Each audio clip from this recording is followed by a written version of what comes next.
If you're following me on algebraclass.com, this is our second example for addition equations. This addition equation is y plus 5 equals negative 12. Now in this particular example, I'm going to be still talking about addition equations, but I also want to focus on working with negative numbers.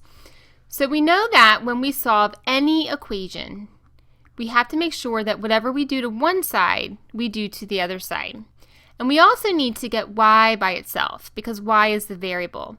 That means I need to get rid of plus 5. So what I'm going to do is draw a line here. We have y plus 5, and I'm going to draw a line to show that I'm going to do something mathematically to get rid of plus 5.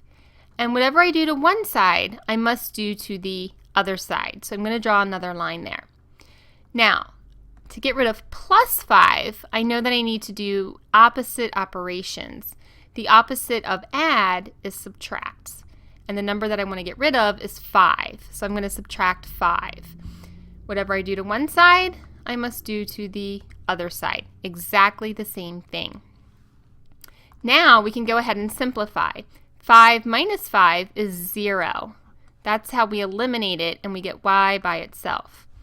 On this side, we now have negative 12 minus 5, which could then become negative 12 plus negative 5, which is negative 17. So our final answer is y equals negative 17. Now, if you want to check your answer, then you want to take the original equation and substitute negative 17 for the variable and see if it is a true statement. So what is negative 17 plus 5? It's negative 12. And since negative 12 is equal to negative 12, and that makes sense, we know that our answer is correct.